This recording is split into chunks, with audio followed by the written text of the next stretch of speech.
I think it's time to finally talk about losing weight. Hey everyone, I'm Abby Sharp. Welcome back to Abby's Kitchen.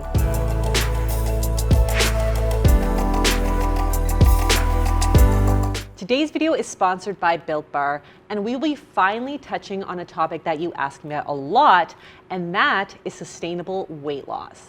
Now, I'm gonna be looking at some of your favorite weight loss YouTubers and sharing some of the recommendations that I actually can support. But before I get into it, I want to chat about my sponsor, Built Bar.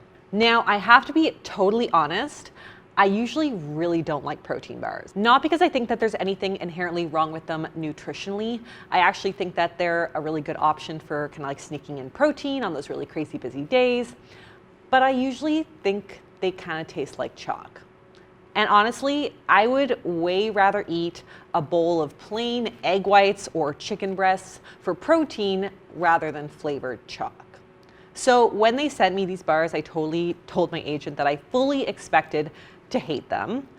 And then I tried one, and then I tried another one, and another one. And let me just tell you, they were pretty good. So today's flavor for my snacking enjoyment is their white chocolate cookies and cream. Let's take a little taste, shall we?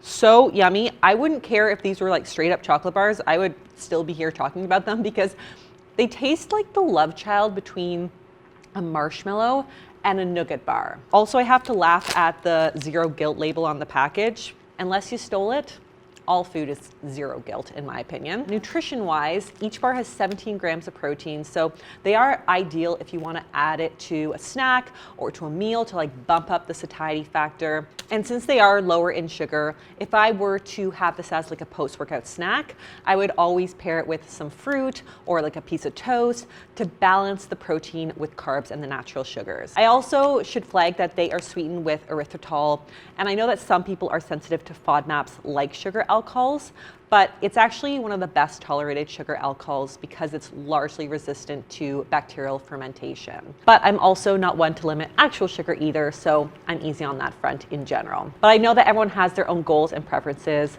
and to me, honestly, the most impressive part about this was just that it tasted super delicious and good. So if you want to try it, you can check out my link below in the description for 20% off your order. All right, let's talk weight loss. Now, while you know that this is not a weight loss channel and will continue to not be a weight loss channel, over the past year or so, my professional position has really changed, and I've come to appreciate the importance of meeting people where they are. And to me, that means honoring all health and aesthetic goals, including those that include weight loss. It's really not up to me to decide whether or not that is a good or bad goal, or whether you will succeed or fail. So I want to clarify that I am not Hayes, and I'm also not strict pro weight loss.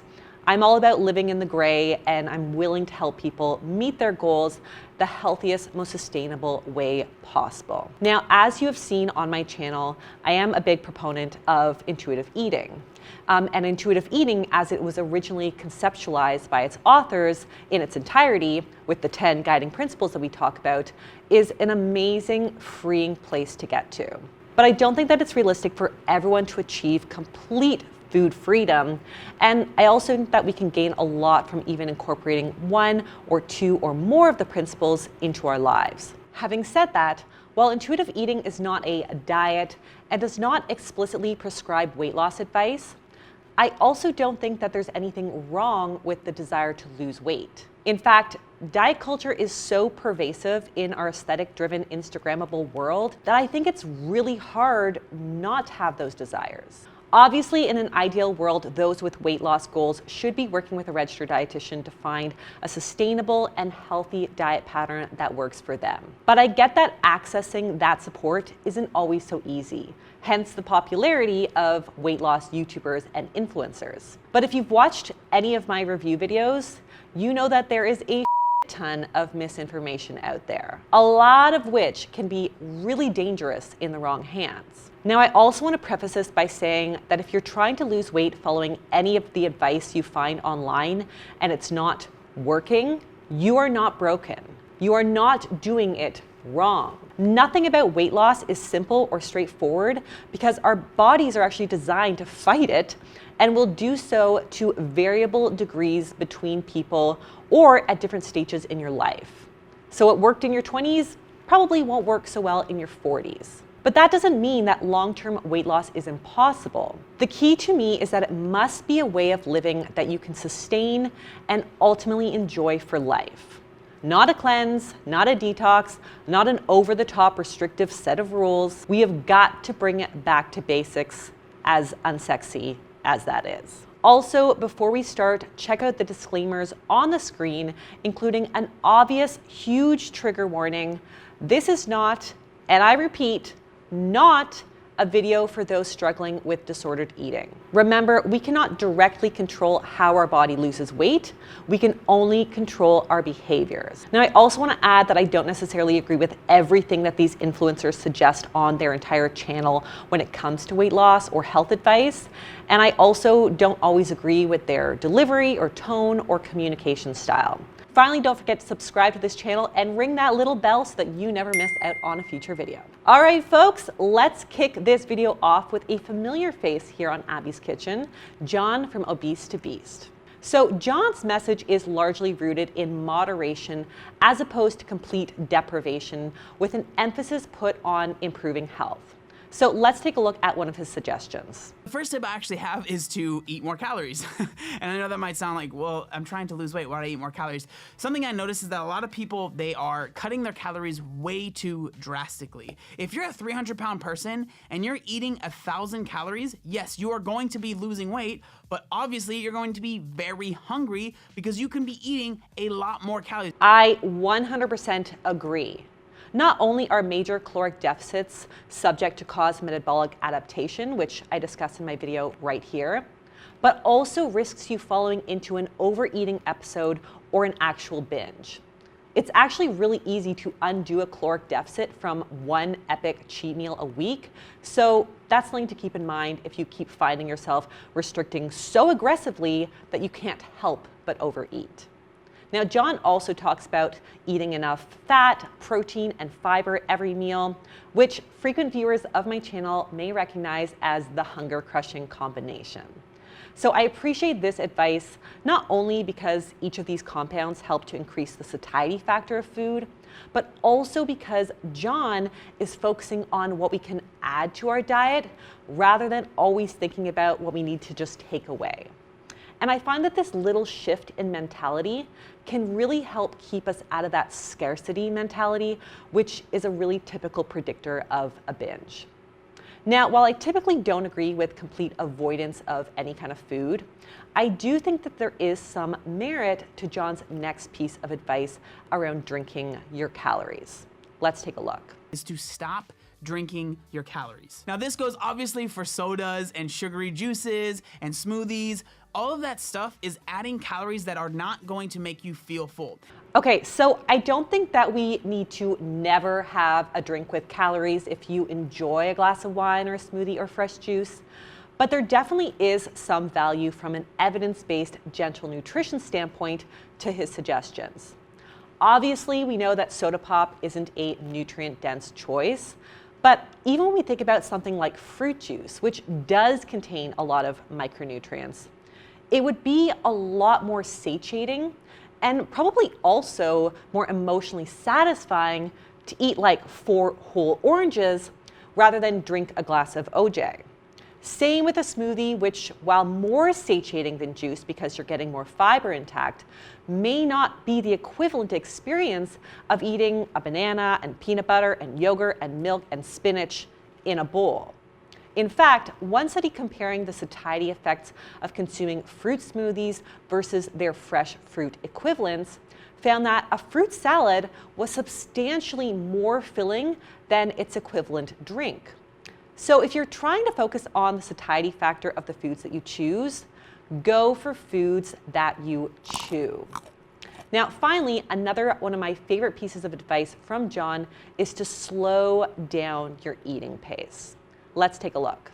But make sure that you are not completely wolfing your food down in about 30 seconds. Try and make sure that you're chewing every single bite and enjoying the food that you're having, because if you're eating it in 10 seconds, you're like, I'm still hungry, and then you can continue eating. So this is great advice for everyone, not just for those looking to lose weight, since it also helps with aiding in digestion.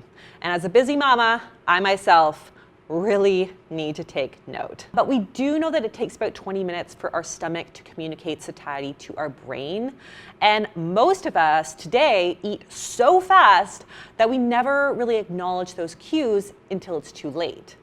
So slowing down is a great way to encourage ourselves to check in regularly before we find ourselves overeating. Now, I also can say that I really appreciate John's personal laid-back approach to food.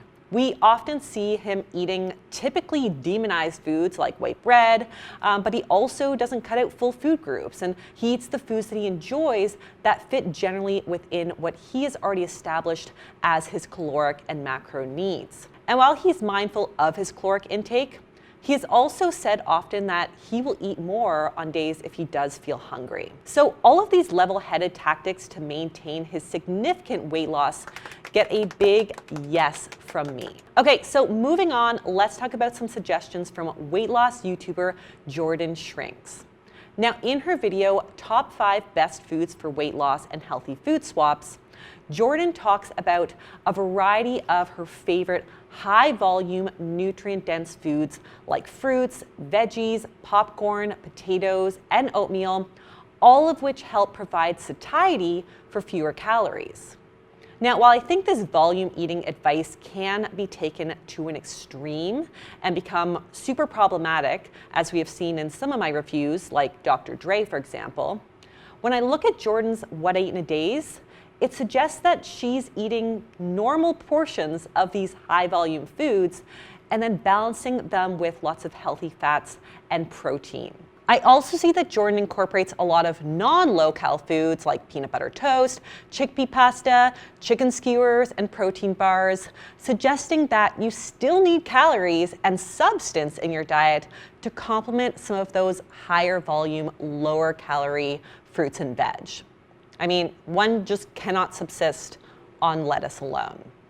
So I think it can be triggering for some people to be told, hey, fill your belly with all these low-calorie foods.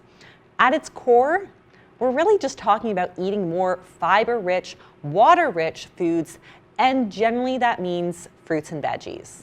That is kind of as Nutrition 101 as it gets. So I do agree with that. While research in the area of volumetrics is somewhat consistent, most of the data to date has found that when calories are equal, people report greater satiety following a more voluminous meal or snack. So for example, comparing 100 calories worth of strawberries to 100 calories worth of chocolate chips, the strawberries are probably going to be more satiating. Jordan also talks about finding ways to make the foods you love, but in more nutritious ways. So let's take a look. It's so much better when you're losing weight to learn how to make the foods you love in a healthier way. Like, you're just gonna do yourself such a service if you take the time to figure out how to make things you love in a healthier way, because that means you don't have to give up the things you like. That means you're not gonna feel deprived, but you're still gonna be reaching your health goals, so. I agree. I mean, I think that food skills are highly underrated in our society. But research does suggest that weight loss intervention programs that include home cooking do improve weight loss outcomes as well as overall diet quality. Now, I also checked out her video on the 5 common weight loss myths, and we see a few of the same themes that we already discussed with John. So, she talks about making sure that you're eating enough, avoiding things like crash diets, and not taking exercise to an extreme.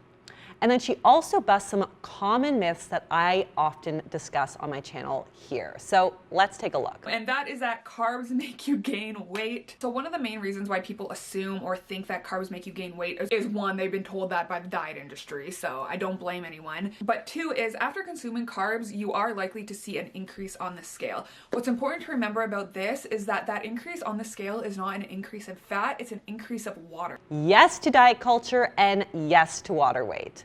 Carbs should not be feared. Also, this one. You do not have to drink juice for a week before you can start losing weight. Yep. If you are an avid watcher of Abbey's Kitchen, You've heard that one a lot, so it is nice to feel echoed by another YouTuber in this space. Your body is a natural cleansing machine. Yeah, you might lose some weight on a 3-day juice fast, but that's going to be all water weight and potentially muscle if it goes on long enough. So you're gonna gain all that back when you start to actually eat again. So in conclusion, while not a professional, Jordan's moderate, simplistic, and realistic approach to weight loss is something to be admired in this insane YouTube space. And her own significant weight loss success is a testament to that. All right, moving on to another common request, I wanted to chat about Lena from FrumpyFit. So in her video, Should You Avoid Certain Foods to Lose Weight, she talks about her all foods fit philosophy to dieting, where no specific foods are off limits because to her, nutrition should be all about moderation, not restriction. Yes, girl, Lena, music to my ear. She also talks about how completely eliminating certain bad foods you love often backfires and can just cause you to overeat. Yep. She's definitely right about that. You know I will say it all the time, but absolute restriction is generally a pretty good setup for a binge. Now, Lena's approach to weight loss is based on mindfulness strategies and activities to help release foods from what she calls our food biases.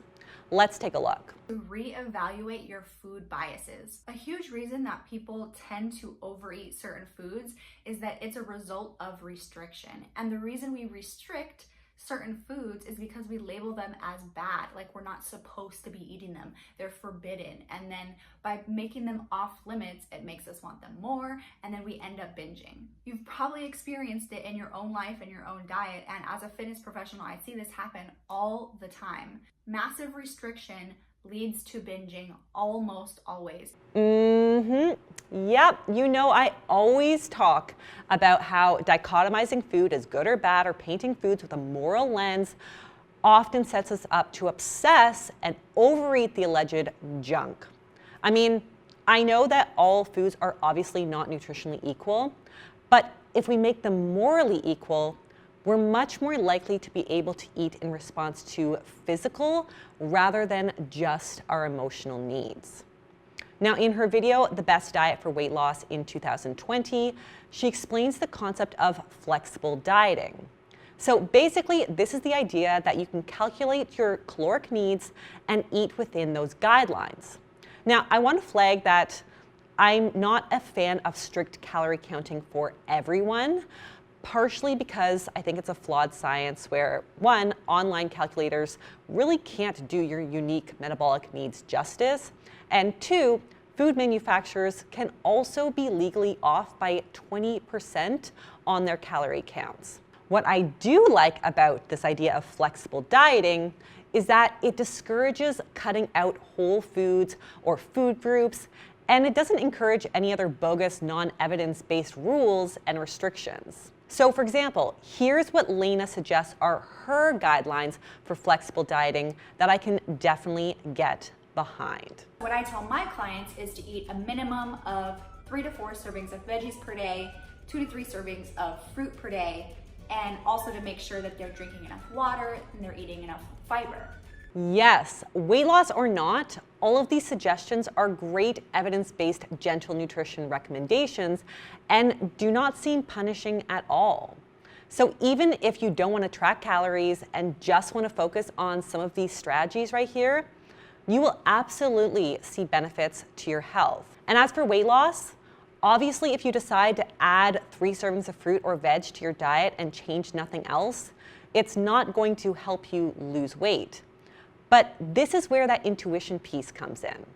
If you are adding 3 servings of fruits and veggies, you'll likely feel more satiated due to their high fiber content, which will likely result in edging out some of those higher calorie, highly processed foods. And I think, yes, weight loss does come down to calories, even if counting calories or manipulating them is, as I've said, a bit of a flawed science.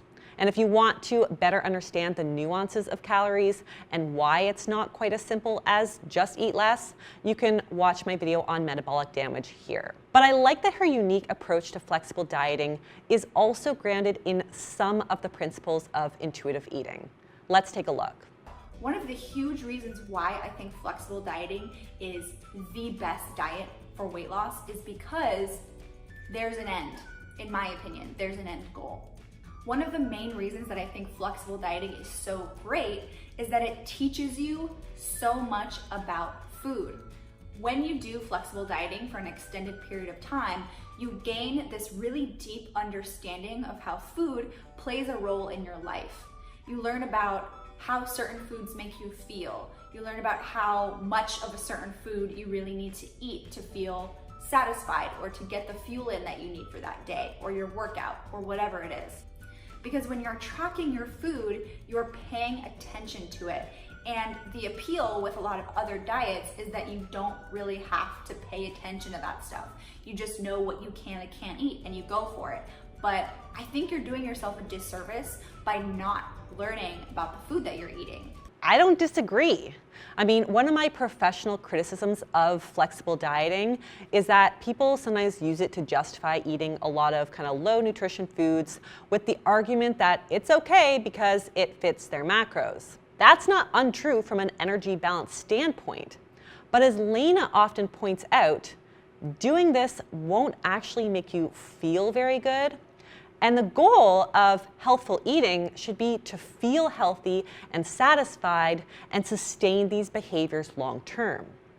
Again, I don't think everyone needs to count calories to get to this place of understanding how foods make you feel. But if having that data is helpful for you in this process and not triggering, great. I mean, you do you. Use that tool. All right, moving on to another Jordan. Let's talk about fitness creator Jordan Syatt. Now, in his video, How to Lose Weight Without Counting Calories, he talks about the typical cycle of restrictive dieting, getting initial results, hitting a plateau, and then quitting. His advice is that successful programs need to be sustained for at least 6 months to a year before we see long-term meaningful habits emerge. I also love that he points out how any diet can result in weight loss, whether that's low carb or high carb, keto, Atkins, paleo, etc. So let's take a look. What can you do, not for a week, not for 14 days, not for 21 days, not 30 days, what can you do for a year, 2 years, 5 years, your whole life? That is the defining factor. I 100% agree. I always say that the healthiest diet is the one that you can actually sustain for life. Everything else is just a miserable and futile exercise, and quite frankly, a waste of precious time. He also talks about the ultimate goal in making these behaviors part of your life. So let's take a look. And the ultimate level of advanced dieting, advanced nutrition, advanced fitness, the ultimate highest level is where you don't have to think about it. So I know that that can sound completely unattainable for a lot of people watching right now. And it may be, depending on what kind of weight you're trying to hold yourself to, or whether or not that is kind of a healthy, happy weight for you. But ultimately, yes, the goal should be to live your life without constant intrusive thoughts about your weight and food. I've said it many times, having an overwhelming desire to lose weight is 100% valid and normal. But it's a long game to health and happiness. And also, it's a bit of a balance. If we go at this too hard, too fast, we set ourselves up for a binge or burnout. And that typically results in weight regain or even a weight that is greater than where you started. I also find that his approach to doing a mini cut for fat loss, which is generally a pretty aggressive protocol, is a lot more moderate than the norm. So let's take a look. A lot of people say because it's a very brief period of time, it allows you to be more strict, and that's not wrong. That is one way to structure a mini cut, and it can work very well depending on your goals. For me personally, based on the content that I put out, based on the type of health and lifestyle I want people to live, I'm usually not trying to put out content that is outrageously strict and rigid because that doesn't really jibe with my way of approaching life and fitness overall. I have to say that while if for whatever reason fat loss was my goal, and it's not, this would totally be my approach too. So for Jordan, his mini cut meant trying to lose around 10 pounds over the course of 10 weeks. That is a surprisingly reasonable time frame for those kinds of results. As for Jordan's method, he brings it back to basics for people who don't want to count calories and focuses instead on a more approachable and simplified plate method. So let's take a look. 3 plates, 2 snacks method of fat loss.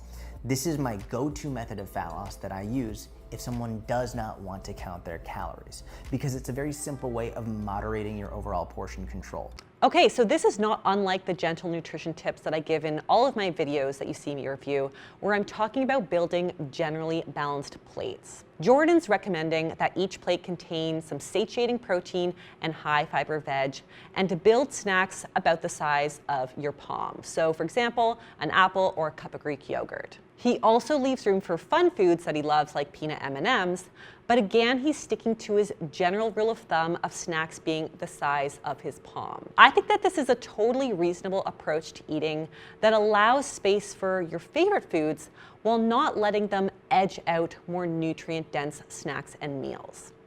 A handful of M&Ms in the context of a diet with lots of fruits and veg is really not a big deal, especially if it helps you enjoy your life and maintain your health promoting routine in the long term. Now, in terms of training, Jordan is not about just burning as many calories as possible. He is all about building metabolic health through resistance training. And the evidence suggests that this actually is a really smart approach to take for long-term body composition and weight loss. While cardio may burn more calories in the moment, resistance training boosts resting metabolic rate for hours after a training session, and it increases metabolism in the long run. I also appreciate that he approaches exercise in a sustainable, approachable way. Let's take a look. But if you want to make this not just for fat loss, but for overall health, if you want to improve your health and your lifestyle, improve your mobility, improve your endurance, improve your cardio, improve your health, getting in daily steps is super important. It's just something I think everyone should have in their routine every single day. So I think that this is really great, accessible advice. Walking, or even just incorporating more movement into your day, makes fitting in activity more realistic. It doesn't need to be a hardcore 6-day-a-week CrossFit regime to be beneficial. So in general, I think that it's really refreshing to hear from a successful fitness competitor and coach that strategies to work towards weight loss and fat loss can be flexible and can fit into your existing life. Finally, the last creator I'm pulling advice from today is probably going to turn some heads, mainly because my critique of his videos maybe was not super flattering. However, as I mentioned in that video, I do think that Greg Doucette knows his stuff. In his video, Do These Every Day to Help Lose Weight and Keep It Off Permanently, he prefaces his list by suggesting that success is not dependent on you doing all the things, but even just incorporating a few can play a role in meeting your goals. Yes, yes, yes to not taking on too much too fast. That is, in my experience, the fastest, most reliable road to throwing in the towel and seesawing all the way back to unhealthy behaviors. An all or nothing approach is, in my opinion, just not compatible with long-term success. So he suggests things like eating more fruits and veggies, lifting weights to build metabolically active muscle mass, drinking more water, eating regular meals and snacks, getting in satiating protein, and avoiding overtraining. All of these are, in my professional opinion, solid evidence-based examples of gentle nutrition. In another video called Top 10 Things to Avoid When Trying to Lose Weight, Greg goes on a rant about why you should not skip meals. And I gotta say, I am so here for it. Let's take a look. Fasting and skipping meals. Don't be like, oh, I have to lose weight, so I know what I'll do. I'll skip breakfast and lunch, and I'll only eat at supper time. I'm only gonna eat before bed. I'm only gonna eat in the morning and at night. Or I'll just skip this meal because then I can eat more calories later. No, it doesn't work like that. If you skip meals, your body goes into like starvation mode and it sends signals you're extra hungry. And then you end up binging and cheating, and then you overconsume food at night. You eventually cave, crack down, and overconsume more calories than if you had actually stuck to the plan. Yep, that again is why I always say one of the best predictors of a binge is restriction. Let's see what else he has to say. Big one, huge one. Do not lose weight too fast. So many people, they'll start a diet and they'll lose like 25 pounds the first month. Yeah, it's motivating because you see the scale weight dropping so quick and you think you're doing amazing. You're losing muscle. Muscle burns calories. Muscle makes your metabolism higher. Yep, pretty much. And this, my friends, is why I say crash diets do not work. Let's see what else. Eating too strict. Cutting out food groups and stuff, going keto, saying, oh, I can only eat chicken, rice, and broccoli, chicken, tilapia, and some fish, and cutting out all sweets, all junk, all yummy, delicious foods in your whole life. That doesn't work long term. It might work short term. If you have extreme discipline, you might be able to follow that diet for a little while. I could probably do it, but I'm very, very motivated to reach my goals. But even I wouldn't want to do it long term. Why do that when you can have balance? Balance is not all or nothing. Balance is eating healthy, but still having some foods you like.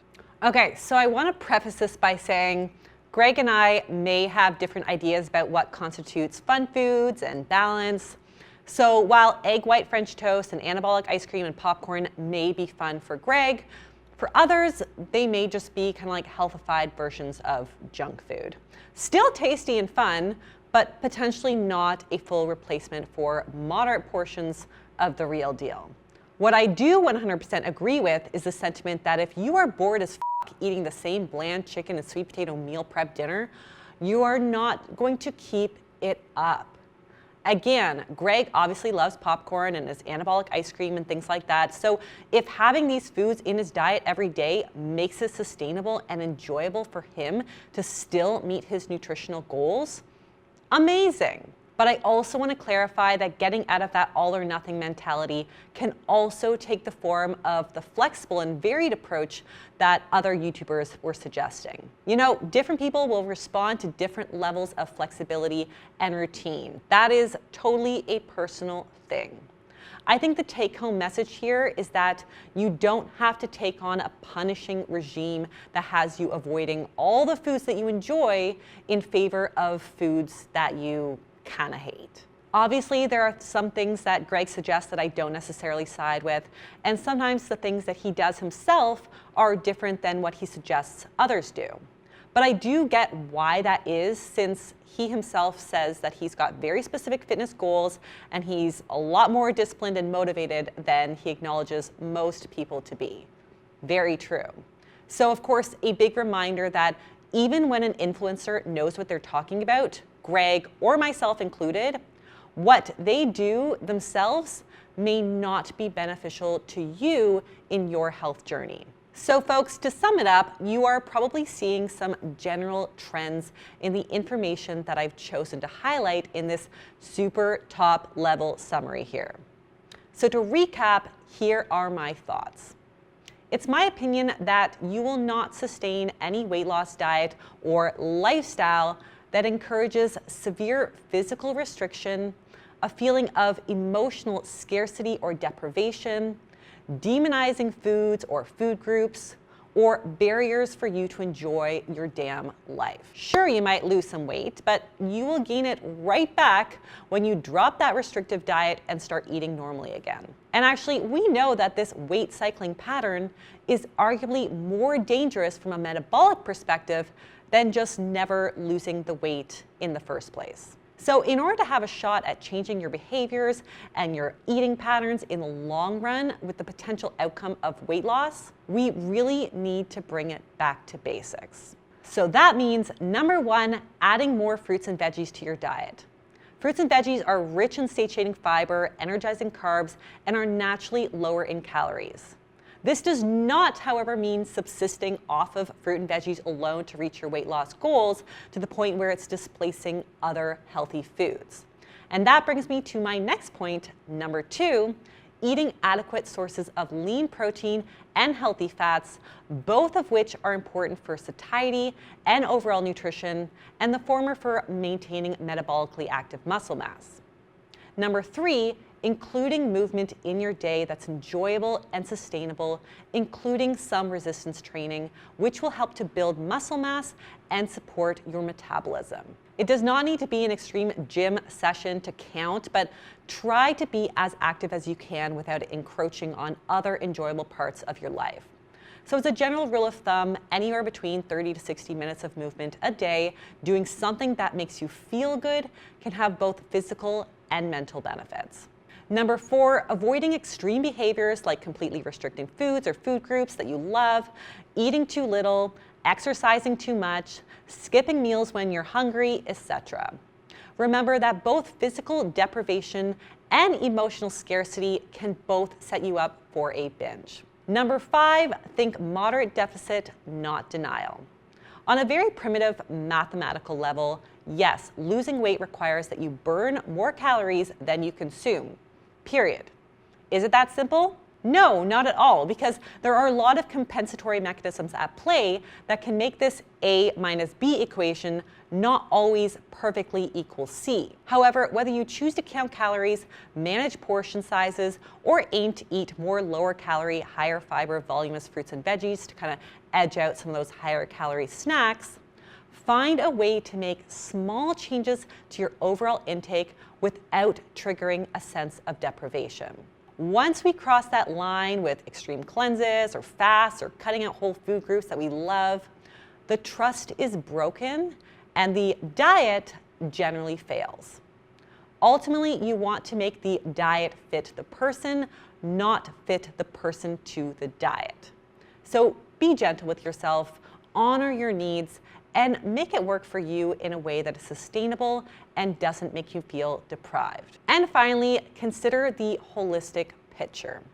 Yes, nutrition is arguably the most important piece in the weight loss puzzle, exercise being second, but these things do not happen in a vacuum.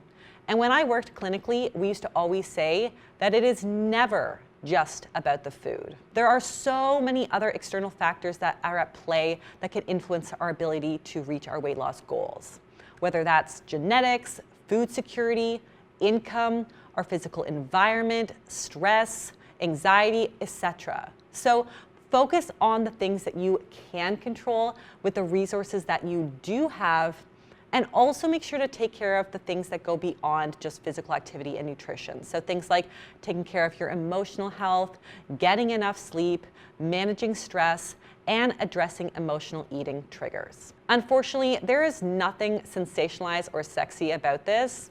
This is all just basic nutrition 101. And it just takes a little education, a lot of practice, and your own innate intuition to truly get it. So shout out to the weight loss creators that I highlighted today for sifting through some of the noise. A reminder that I may not agree with everything, and that means I still want all of you to approach each of these channels with a critical lens. Ultimately, not every message is going to be supportive to every person and their relationship with food and their body.